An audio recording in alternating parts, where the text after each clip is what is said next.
queridos amigos e amigas, bem-vindos a mais este Lado a Lado. Hoje contando com a presença da querida guia de turismo Luciana Daldon, que está aqui hoje para uma boa conversa sobre turismo regional. Sim, as nossas boas opções em passeios e lazer aqui da nossa região. Bem-vinda, Luciana! Obrigada, Mina. É um prazer estar aqui. Obrigada mesmo.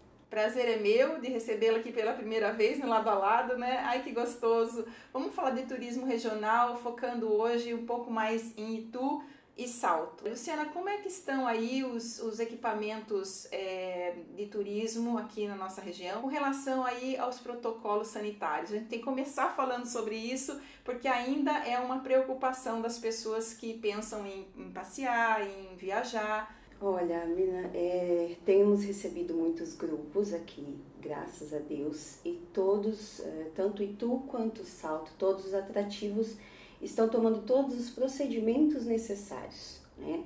As pessoas entram nos atrativos com a máscara, temos o totem com o álcool em gel disponível, tem aquela preocupação da quantidade de pessoas, quantas pessoas, uma porcentagem, para não haver tanta aglomeração assim, para recebê-los. Então, os atrativos estão preocupados, olha, tantas pessoas podem vir, a maioria deles são atrativos ao ar livre, né? Os restaurantes que estão nos recebendo, janelas abertas, todos com protocolo também de sanitário necessário. Tanto Itu quanto Salto, temos essa preocupação com isso. Inclusive, Itu ganhou o selo recentemente, agora em maio, o selo Safe Travel, que indica que a cidade tomou todas as procedências globais de saúde para receber as pessoas. Então, dá para vir com segurança, né, Luciana? Pode vir com segurança para Itu e para Salto. Nós estamos tomando todos os procedimentos necessários para recebê-los com segurança. Tanto família, como grupos de amigos, excursões, estamos recebendo tranquilamente com todos os procedimentos. Inclusive, Itu e Salto fazem parte do roteiro dos Bandeirantes, né, Luciana? Isso. Fala um pouquinho desse roteiro. O roteiro dos Bandeirantes, aí, que foi um projeto, aí, quem desenvolve é a ProTour, Pro Desenvolvimento do Turismo Regional. Eu sou uma associada da ProTour. E o roteiro dos Bandeirantes ele vai trazer para o turista o que aqueles bandeirantes passaram nessas cidades, né? Santana de Parnaíba, Cabriúva, Itu, Salto, Porto Feliz, Araçariguama. Por todos esses trajetos, o que os bandeirantes faziam? E esse roteiro vai trazer para você um pouco de arquitetura, uma casa estilo bandeirista. Por exemplo, em Itu nós temos a Chácara do Rosário. A casa estilo bandeirista é aquela com a varanda no meio, uma capela de um lado e um quarto de pouso do outro. Ele vai trazer para você o que eles comiam na época, por exemplo, né? O que tinha na época, não tinha mercado, não tinha geladeira, então eles vai trazer para você o que ele comia, uma farofa de pilão, por exemplo, vai trazer para você.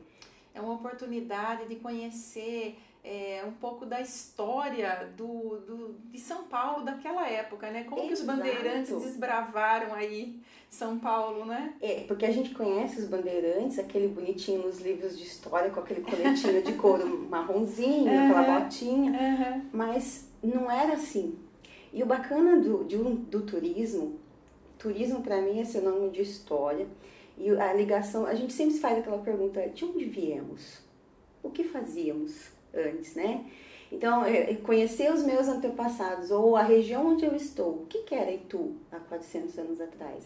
E o roteiro dos Bandeirantes, ele vem mostrar isso. Não dá para fazer um dia, mas vale a pena. O bacana disso é fazer com pernoite e conhecer as cidades por onde eles passaram.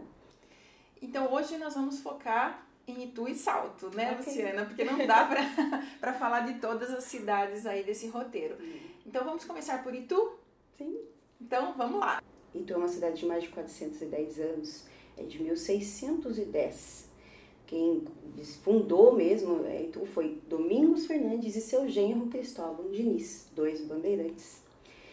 E eles passaram por Itu pelo caminho do Piabiru, que era um caminho que os índios faziam. Antes da colonização aqui, nós tínhamos os indígenas, tanto Itu quanto Salto. Né? Aqui em Salto a gente consegue, tem vários vestígios disso no museu. E chegando em Itu, ali onde hoje é o museu, a Igreja do Bom Jesus, foi o início de tudo, é o marco zero de Itu, foi ali naquela praça. Bom Jesus. Aí na igreja do Bom, na praça da Igreja do Bom Jesus. A maioria das cidades de mais de 400 anos, a religiosidade era muito forte, o catolicismo. Então as freguesias eram fundadas, né? Antes de ser cidade, eram vilas, antes de ser vilas, freguesias. As freguesias eram feitas através de uma capelinha. E Domingos Fernandes e Cristóvão Diniz fizeram uma capela dedicada a Nossa Senhora da Candelária, ou das Candeias, como as pessoas conhecem. E ali começaram a formar, a fixar residência, porque ali era um caminho muito bom, era um dos pontos mais altos de Itu, que conseguiam avistar ou ir para outra região vizinha. Itu foi crescendo, né? E, tanto ganhando em história, né? Ganhando importância, tanto em história quanto a vivência, a arquitetura, as pessoas. Então a igreja foi crescendo, aí vem muita coisa. Açúcar, café, né? Agricultura em geral, cerâmicas, hoje é o turismo. Então Itu passa por muitas fases. Eu costumo dizer que Itu é grande em tudo, só não tem mar, porque o resto tem o turismo religioso, tem o turismo de ecoturismo, tem o turismo cultural, tem o turismo pedagógico, tem o turismo corporativo também está em alta agora. Mas sem dúvida ali o eixo histórico é um atrativo principal, né, Luciana? Sim, o eixo histórico, que a gente chama de eixo histórico, seria ali que compreende desde a Praça Dom Pedro I, que é a famosa Praça do Cruzeiro. Aliás, a maioria dos ituanos não conhecem, não divulgam as praças pelo nome de registro, sempre um ponto de referência. Então, ali desde a Praça do Cruzeiro, que é a Praça Dom Pedro I, vai até a Praça do Carmo, que é a Praça da Independência, na verdade. Ele vai compreender ali o próprio Cruzeiro, que fazia parte do complexo dos franciscanos, que tinha ali no Largo de São Francisco. A gente fala um pouco ali sobre a Casa Imperial, uma casa que recebeu a família imperial, Dom Pedro II, a princesa Isabel e o esposo dela, Conde Du. Vamos falar ali também da primeira fábrica de tecidos a vapor do estado de São Paulo, que é a fábrica São Luís. Né? Funcionou ali desde 1869 até 1982. Hoje é um espaço para eventos, um grande espaço para eventos. A gente passa ali também pela Igreja do Bom Jesus, que inclusive muita gente ainda desconhece. Eu acho incrível isso. Nós temos o Santuário Nacional do Apostolado da Oração. Gente do Brasil inteiro vem para cá, para lá, para conhecer, para participar desse movimento do Apostolado da Oração. Aí nós passamos ali pela Cafeteria da Gamela, não dá para deixar de falar da Cafeteria da Gamela, ela tem uma fazenda de café na cidade. Daí temos o famoso Bar do Alemão, onde temos o nosso prato típico, que é a parmegiana. Né? Foi considerado aí o prato típico de Itu, que é a parmegiana. Passamos pelo Antiquário Dona Lila, um dos mais antigos. Aquela rua que compreende ali a Rua Paula Souza, ela é repleta de antiquários. E os antiquários, eles contam a história do local. Nem todos os móveis são originários daqui, mas, como a gente está falando, da região, é de Itu e região. O Museu da Energia, a gente passa lá pelo Museu da Energia, que é um museu sensacional, está com várias exposições agora, recebendo de 5 em 5 pessoas no momento, mas é um ponto que também não dá para deixar de fazer. Depois desse eixo a gente chega na praça, que é a famosa Praça do Orelhão, mas na verdade é a Praça Padre Miguel. Aí nós vamos ter ali uma infinidade de coisas para falar. A própria igreja matriz, Nossa Senhora da Candelária, estilo neoclássico, que é o nosso maior patrimônio barroco do interior paulista. Né? Por isso que tu também tem o título de Roma Brasileira. Roma Brasileira. Né? Aliás, e tu tem muitos títulos, mas o que mais pega é a Roma Brasileira por causa da arte. Já vamos falar da Fidelíssima, né? Tá chegando no museu pelo seu trajeto aí. Exato. Inclusive na praça tem uma casa onde é do local que recebeu, né? Tem uma casa lá com a placa na porta com o título de Fidelíssima. Exatamente. Esse conjunto arquitetônico dos casarões, que vai mostrar as janelas de vidro para fora, a madeira para o lado de dentro. Né? As casas antigamente eram portas e janelas muito grandes. A energia em Itu de 1610. a energia em Itu? Foi em 1906, a energia elétrica. Então as casas necessitavam ser janelas e portas altas, né, largas, para que entrasse a iluminação do sol. E aí na praça a gente vê um grande casario, aliás, todo esse trajeto, mas na praça tem um conjunto completo ali do século XIX. O próprio Ituano Clube, né, que é uma maravilhoso. Muita gente, eu dancei lá no domingo, muito tempo. Acho que gente da região toda, né? O prédio do INSS, que era um antigo hotel, o Coreto da Praça, o Orelhão, que é de 1973, o Semáforo Gigante, as lojinhas com souvenirs, que hoje tem, né, nós temos uma fama aí de gigantismo. E, seguindo esse trajeto, o Museu Republicano. Passamos na frente do Museu Republicano. Ali, entre a praça e o museu, também a gente consegue avistar a igrejinha de Santa Rita, a famosa igreja, uma das mais antigas, né? Igreja de Santa Rita, que reúne muitas pessoas, né, no dia de Santa Rita, um evento fixo da cidade de Itu. E o Museu Republicano, que era antigamente um casarão da família Almeida Prado, e lá é que foi feita a famosa reunião, a convenção de Itu. Republicana de Itu. Exatamente, né? Foi ali que foi feita a primeira reunião oficial dos republicanos, que vieram com o primeiro trem em Itu, né? E nesse casarão ele vai mostrar alguns móveis da época. Ele é uma extensão da USP, juntamente com a Casa do Barão, que é logo em seguida. Então a gente passa ali Museu Republicano e andando um pouco mais a Casa do Barão. A Casa do Barão tem a maior parte de documentação. E o museu, uns móveis e utensílios. De cozinha, por exemplo, a louçaria de época. Ele vem mostrar, eles têm 2 quartos montados, como era um quarto antigamente, a cama de viúva, o jarro que lavava o rosto, que não tinha geladeira. Então, um museu, gente, é uma coisa incrível. É como se você estivesse voltando na época, na casa de alguém. Como era a sua casa antes? O museu vai te mostrar isso. E Itu tem mais de 20 museus e as pessoas desconhecem. É muito museu, não é? É muito. É Itu, né?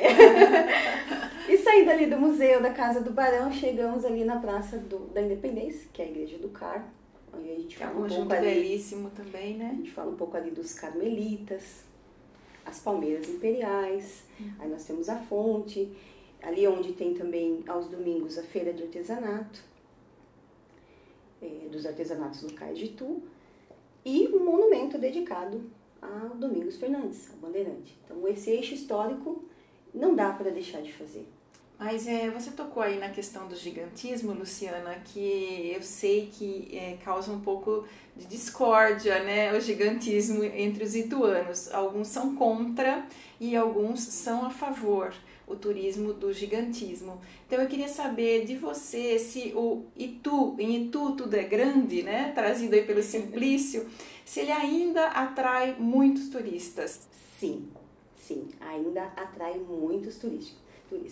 Inclusive, eles vêm para Itu achando que vai encontrar, por exemplo, lixeiras gigantes,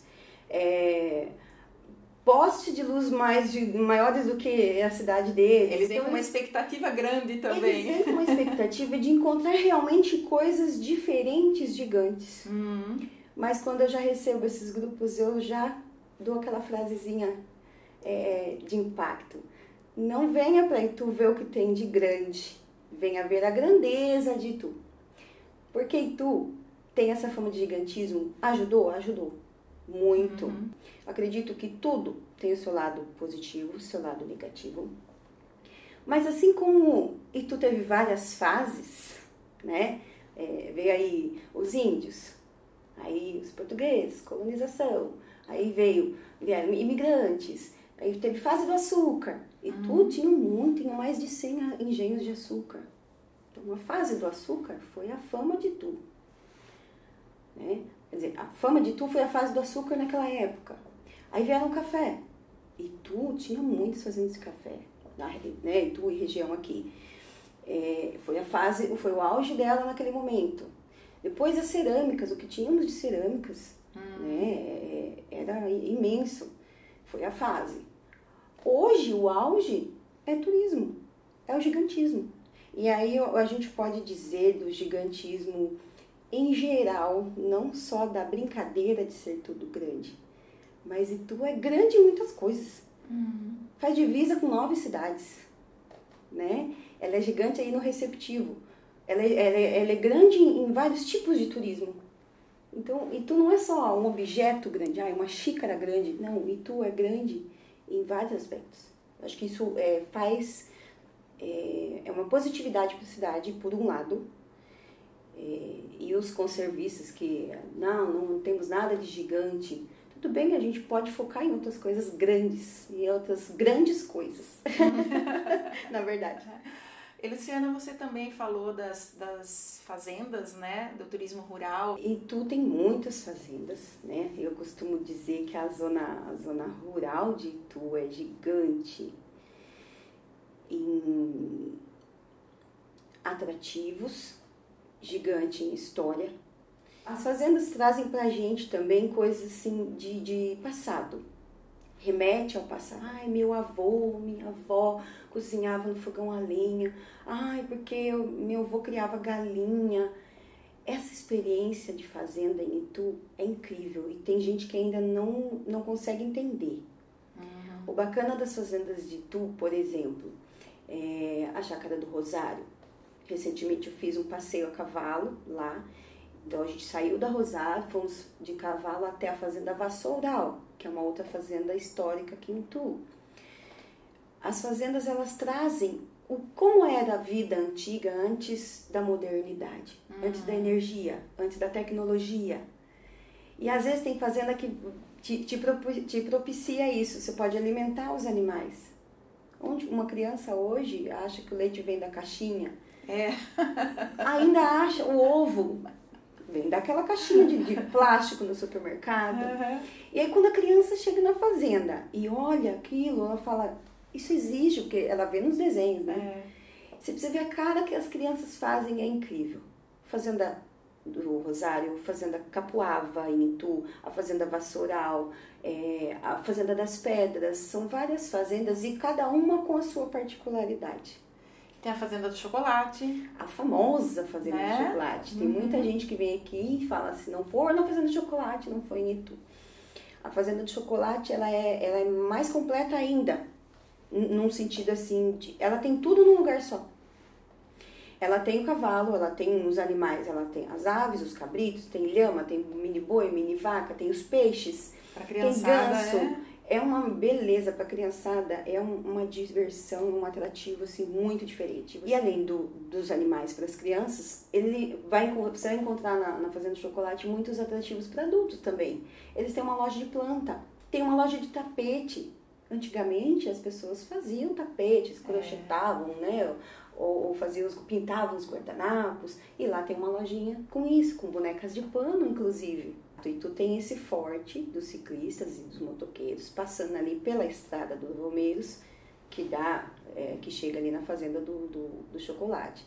E a Fazenda do Chocolate é o point deles de parada, tanto dos ciclistas quanto dos motoqueiros. Porque ali você tem de tudo, você tem água para se hidratar, tem um pouso para descansar, tem o que comer para continuar a sua viagem. Né? É um atrativo, é uma parada que não dá para deixar de fazer. E Luciana, a gente não pode esquecer do Parque do Varvito, que também tem uma importância enorme, não é? Sim, nós temos aí o Parque Geológico do Varvito, que em exposição acima do chão só temos aqui em Itu e na Austrália. Então, eu costumo dizer, as pessoas falam, você vai me levar para ver uma pedra? Sim, mas é uma pedra muito importante, que na verdade a gente chama de rocha. É uma rocha sedimentar, que é mais de 270 milhões de anos, que a formação dela se dá na quinta era glacial, que nós conseguimos identificar. Para vocês entenderem um pouco melhor como se formaria isso, são várias camadas. Varvito vem da palavra varvi, uma palavra sueca que significa camada. Há 270 milhões de anos não existia primavera, verão, outono e inverno. Eram mais ou menos 6 meses de calor, 6 meses de frio. E a gente aprende sobre Planalto, depressão periférica. Vamos supor que em São Paulo, Planalto tinha um iceberg derretendo lá. Itu e Salto, estamos aqui na depressão periférica. Então, o iceberg derretendo, o que vinha junto com a água descia para o imenso lago, que era Itu e Salto, essa região. Então, tudo que se derretia ficava no fundo do lago. Vamos supor que você pega um copo de leite, coloca o Nescau. Para onde ele vai? Para o fundo do copo. Se você coloca açúcar em cima, para onde ele vai? Para o fundo do copo. E se você não mexer, vai ficar a camada de Nescau escura, camada de açúcar clara, e você deixar lá por vários dias, isso vai secar, isso vai se solidificar. Foi assim, né, num entendimento mais fácil, que as camadas de varvito se solidificaram no fundo da terra, endureceu e ali ficou. Hoje é assim que você explica para os alunos quando você faz esses roteiros pedagógicos? É mais fácil deles associarem. Que legal. É mais fácil deles associarem. Como que formou? O que eram esses sedimentos? Que eram arenito, que é areia, argila, siltito, que é um pozinho branco. Então, se a gente explica assim, Nescau escuro e açúcar claro, dá para identificar, porque lá no varvito a gente consegue mostrar as camadas claras, são mais largas. Maior derretimento de gelo, mais sedimentos profundos. E as camadas escuras, que seriam Nescau, são as camadas do tempo do frio, que não derretia muito. Então, menos derretimento, menos sedimentos no fundo do copo. No fundo do lago. Nossa, para as escolas... Fica fácil explicar. Muito bom trazer... o pessoal, trazer os alunos, né, Luciana? Sim, sim. Tanto o Parque do Varvito em Itu, como o Parque Rocha Motoné em Salto. São rochas importantíssimas. E a gente olha, a gente utiliza na construção civil, mas não sabe de onde veio. É muito importante falar sobre isso. Então, o Parque do Varvito é um ponto importante para se levar tanto famílias, escolas, principalmente as escolas, mas até os grupos de melhor idade vão até lá para conhecer essa história. E Luciana, agora falando em parques, nós vamos para Salto, que também tem um conjunto de parques maravilhoso. Só que a gente vai de trem, né? Porque agora nós temos um trem republicano, né? Que é o mais novo atrativo aqui da nossa região. Então vamos falar um pouquinho do trem que liga Itu e Salto. E depois a gente passa a falar dos parques e dos pontos atrativos de Salto. Fala um pouco sobre o trem republicano. O trem republicano, ele é um projeto de TCC, um trabalho de conclusão de curso do Fábio Grisotto, turismólogo de Itu. E eu achei sensacional, né? Trazer um trem de volta para as duas cidades foi um grande projeto. Ele está de parabéns. E fizeram um consórcio entre as duas cidades, Itu e Salto, e conseguiram trazer esse trem. Ficou aí 15 anos no papel e conseguiram trazer. E quem ganhou a licitação para operar foi a Serra Verde Express, que é a mesma que opera lá de Curitiba até Morretes, no Paraná. O trem, ele vem mostrar, hoje nós temos, acho que chegaram mais 2 carros novos, mas ele iniciou com 3 carros de passageiros e a locomotiva diesel. Ele vai sair, ele tem as duas opções, ele sai de Itu para Salto e sai de Salto para Itu, em torno de 50 minutos a 1 hora de percurso. E eu trabalho lá no trem, né? Então o gostoso de você trabalhar no trem é você contar a história do primeiro trem, curiosidades, primeiro trem no Brasil, o primeiro trem em Itu, a história do próprio trem republicano e curiosidades de ferrovias. A gente aprende, a gente fala um pouquinho também para os turistas e alguns pontos que a gente passa no trajeto, como por exemplo captação de água do Rio Tietê para a fábrica de papel. A fábrica de papel aqui em Salto é importantíssima e muita gente desconhece o que ela faz, né? Então a gente fala um pouquinho de cada coisa durante todo esse trajeto. E aí tem um diferencial de cada carro, né? O primeiro, que é o convencional, homenageia aí Prudente de Moraes, nosso primeiro presidente civil do Brasil, um ituano. Temos o carro do meio, que é o Dona Olímpia, que é o turístico, que é a esposa de Carlos Vasconcelos, onde foi feita a reunião que nós comentamos. A convenção. Da convenção, ela era dona do casarão. E o terceiro carro, que é o Boutique, leva o nome de um saltense, o famoso Anselmo Duarte, importantíssimo aí para a cidade de Salto. Então, nos 3 carros, vai o guia contando a história, o trajeto, e tem algumas particularidades de serviço de bordo diferenciado, valores e bordo diferenciado. Tem umas apresentações artísticas também, não é? Iniciou com uma dupla, que era o Serenata na Sacada, Denis Vieira e a Débora Nunes. E hoje, esse mês, é uma intervenção artística teatral. Um homem, ele entra no vagão, interagindo com as pessoas, procurando seu assento, e ele vai contar ali, todo com a vestimenta de época do primeiro trem, né? Ele vai contar como foi a inauguração do primeiro trem em Itu. Vai falar um pouquinho ali da convenção, né? Interagir com as pessoas, interagir com o guia também, para mostrar essa importância do trem e da República. Com relação ao trem, Luciana, há ainda algumas pessoas que se queixam um pouco do valor, né, do bilhete. Você que está mais por dentro aí dos valores, inclusive de trens trens turísticos em outros locais, conta pra gente, esse valor está exagerado ou não? Está dentro do que é praticado em outras cidades? Olha, eu que já fiz muito trem em várias cidades, a gente tem que mensurar não o valor de dinheiro exatamente, é o que aquele valor vai te proporcionar. Ah, mas tal cidade foi passeio de R$5, tá? Mas aquele passeio de R$5 de trem vai te levar aonde? Por quanto tempo? O que tem dentro?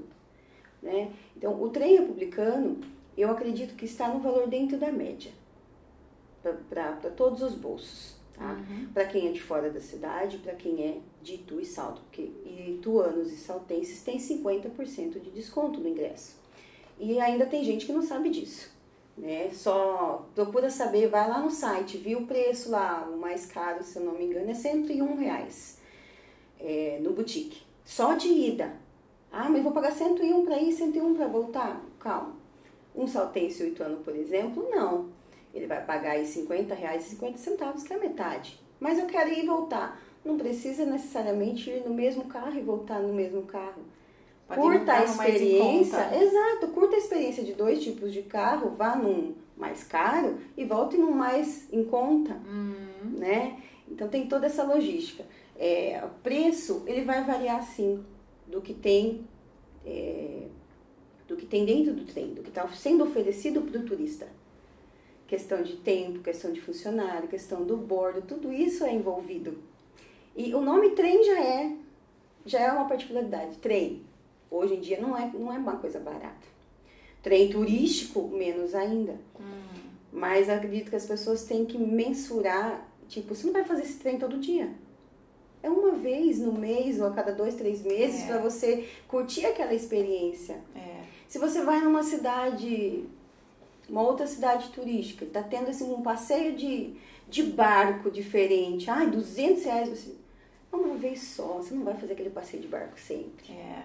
Então, eu acredito que se vem para Itu e Salto, faça esse passeio, invista. Isso é um investimento, isso não é um custo, não é um gasto. O passeio de trem vai tornar, de Itu para Salto, vai tornar o seu dia diferente. E vai acrescentar informação, conhecimento da história. O que o próprio ituano e saltense, às vezes, passa por ali. E tem gente que atravessava a antiga linha férrea, mas não sabia a história daquilo. Então, o trem republicano ele vai trazer isso de volta para você, mesmo que seja uma vez no mês, uma vez a cada 6 meses que você faça esse passeio com a sua família. Então, o valor ele tem que ser mensurado, o valor real e o valor emocional. Chegando pelo trem republicano em Salto, tem ali um restaurante recém-inaugurado, né, na estação. Sim. Temos também o Café Estação, do meu amigo Kleber, do tenor Kleber. Sensacional, Kleber é maravilhoso. Salto tem muitos atrativos também.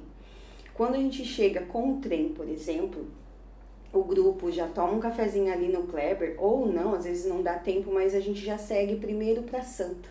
Nosso primeiro atrativo em Salto, pelo menos a maioria dos roteiros, é a Santa, um monumento dedicado à Nossa Senhora do Monte Serra. Foi conhecido como Salto de Itu porque fazia parte de Itu, mas antigamente as pessoas perguntavam, onde você mora? Em Salto? Salto do Ibirapuera? Não, Salto de Itu. E aí ficou aquela coisa de Salto mais... Hoje não pode, hein, Luciana? Não, hoje é Salto. É Salto. Que significa grande queda d'água. A gente fica bravo.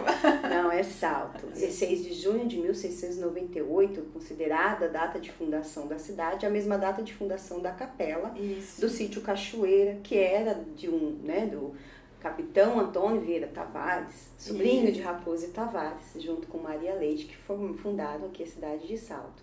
E a gente passa ali também com o grupo, onde era o sítio dele, onde hoje está a matriz.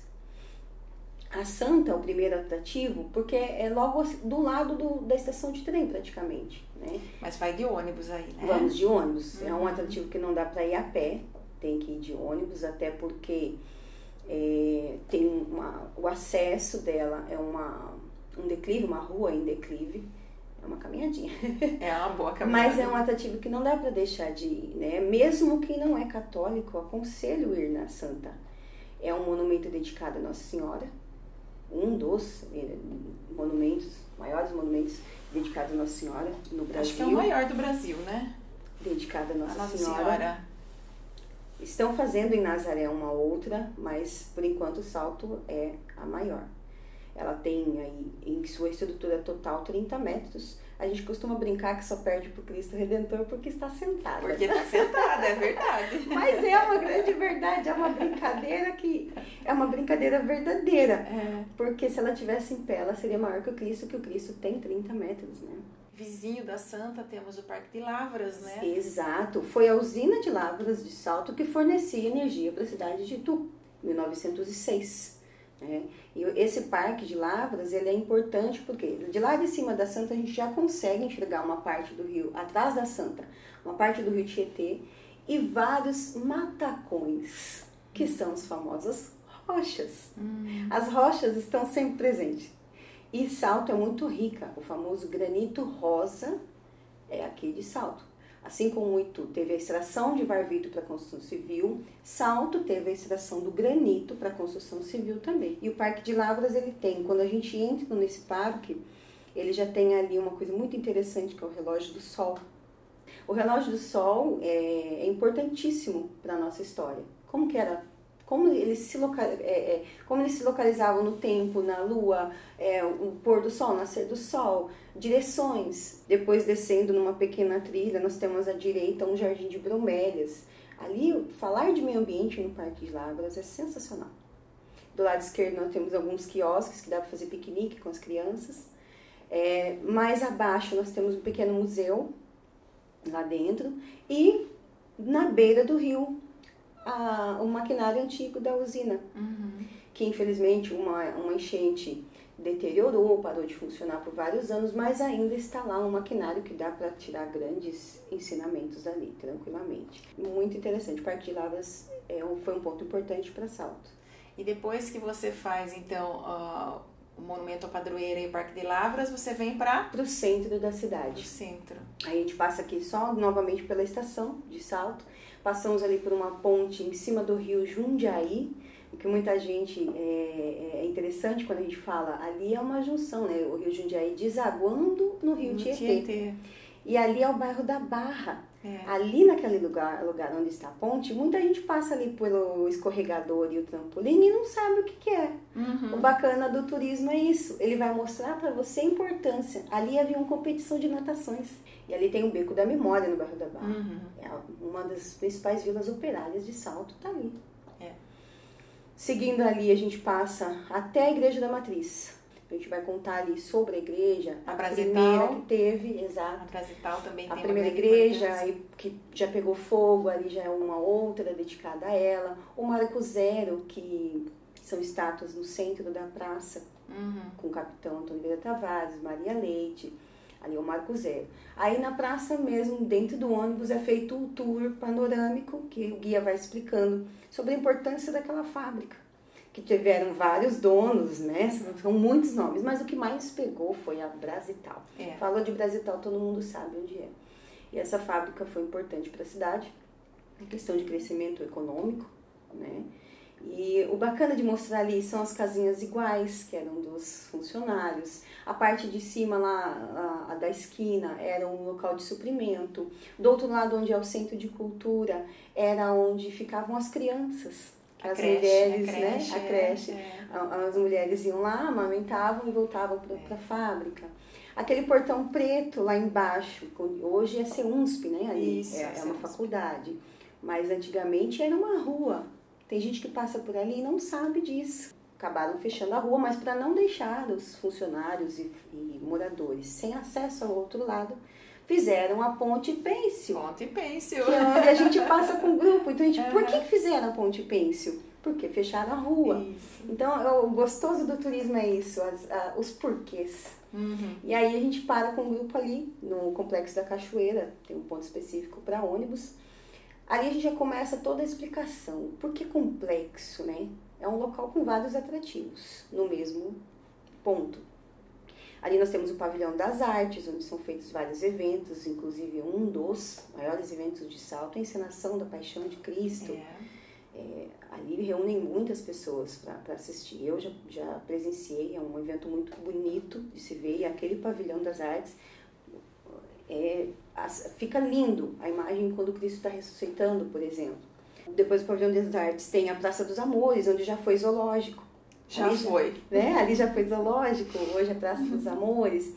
Infelizmente agora, não por causa do Covid, mas devido a uma enchente de janeiro de 2020, está passando por reforma, não é possível acessar essa Praça dos Amores.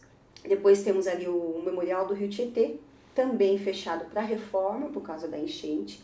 O Memorial do Rio Tietê, eu trouxe muitos grupos ali, é um lugar que eu sempre vou voltar. Eles têm a maioria. A maioria, mas os grupos de merendeira também gostam. Por quê?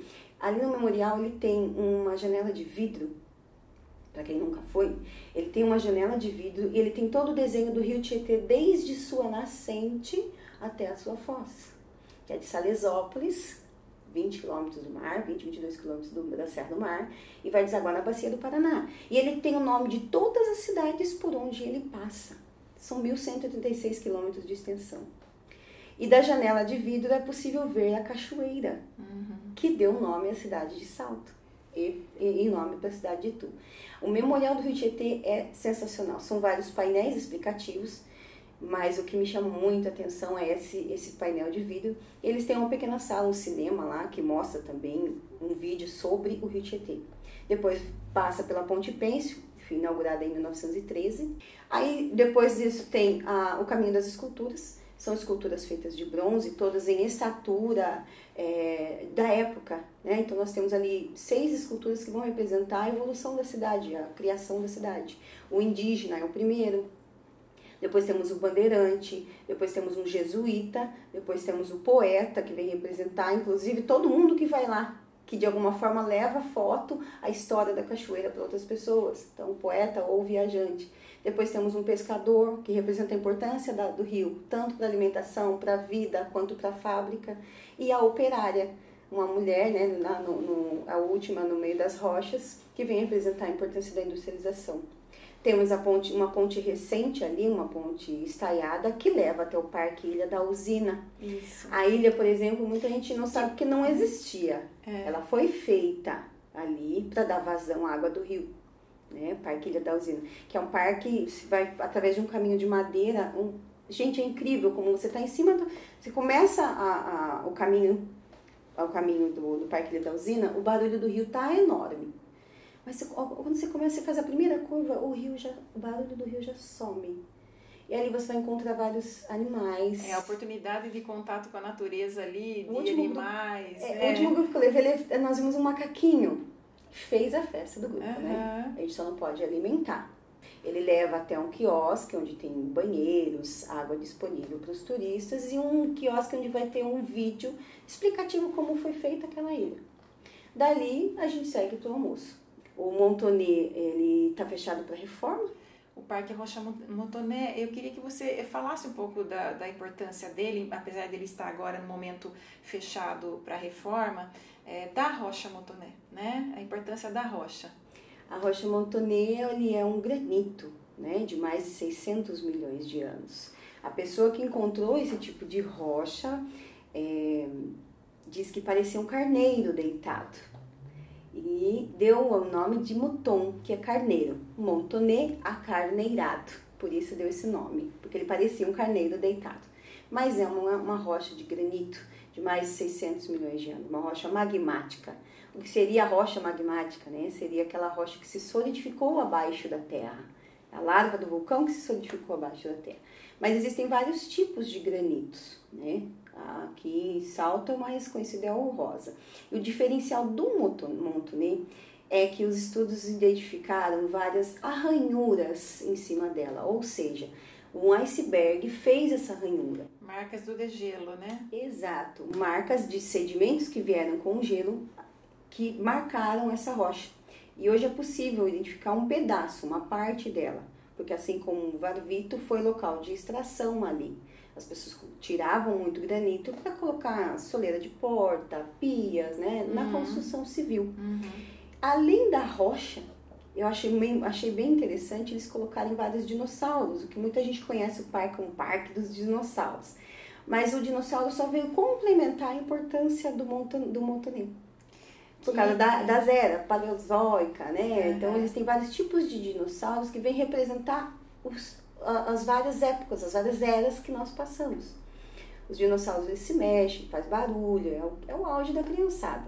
E Luciana, você que tem toda essa larga experiência aí no turismo regional, principalmente Itu e Salto, o que você acha que seria importante as duas cidades fazerem, melhorarem para incrementar o turismo por aqui? Olha, eu acredito que eles poderiam focar mais, trabalhar mais quanto ao receptivo de ônibus na cidade. A cidade não foi feita para isso, eu entendo, é uma cidade histórica de mais de 400 anos, ruas curtas, prédios, estruturas, né, taipa de pilão, pau a pique, o ônibus tem mais de 15 toneladas, então não é qualquer rua que ele pode entrar. E isso dificulta um pouquinho, então o guia local ele tem todo um trajeto, uma logística a ser feita. Nós recebemos hoje tranquilamente, mas isso pode ser melhorado, tá? Por exemplo, estacionamento. Qual é o local específico que o ônibus tem que parar? Então, eu acredito que isso tem que ter mais de um ponto na cidade, não ter um ponto só. Porque se um atrativo está mais longe, o ônibus demanda mais tempo para chegar. Às vezes tem restaurante que o motorista não almoça junto com o grupo, então tem uma logística de onde o motorista vai almoçar e onde o grupo vai almoçar. Então, eu acredito que as duas cidades poderiam focar nessa logística, por exemplo, de deixar um ônibus, não tem como mudar? Então, vamos adequar. Acho que adequações são feitas para isso. Por exemplo, trazer trenzinhos ou jardineiras para a cidade para deslocar esse grupo, por exemplo, de uma terceira idade que não pode caminhar muito. Ou crianças muito pequenas. Grupo de estudantes, por exemplo, não tem muito problema, né? O pessoal vai caminhando até, mas idosos já é mais difícil. Sim, sim. E agora com esse turismo vindo com gente de várias idades, tem grupo que vem com criança de colo e vem com o pai e com a mãe que é idoso. Então, é uma mistura de idades.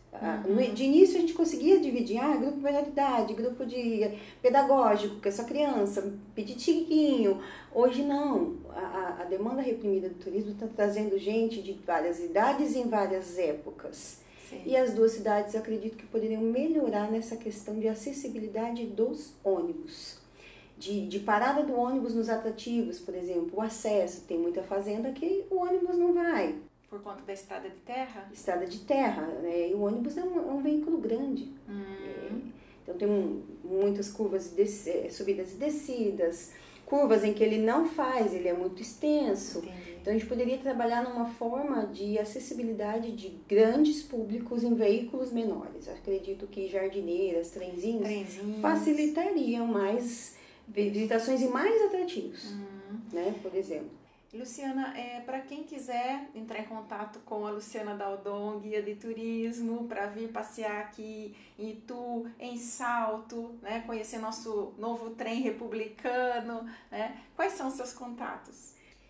Eu tenho o Facebook, né, que é Luciana Daldon Guia Itu, que as pessoas podem chamar através do Messenger, ou pelo celular, o WhatsApp, que é 11 98889 6471, ou pelo e-mail luciana.guiadeturismo@gmail.com. E o Instagram é @lucianadaldon.guia. Luciana, eu queria agradecer a sua presença aqui, né, no programa de hoje, mas eu tô vendo um presentinho que você não me entregou. Então, você sabe que eu adoro presente, então eu vou... Né? Eu não poderia deixar de trazer, é um produto, está sendo endógeno, né, que é um produto feito na cidade. É um sabonete e nele tem um tecido por cima, que tem a Igreja do Bom Jesus. Nossa, que delicadeza, olha...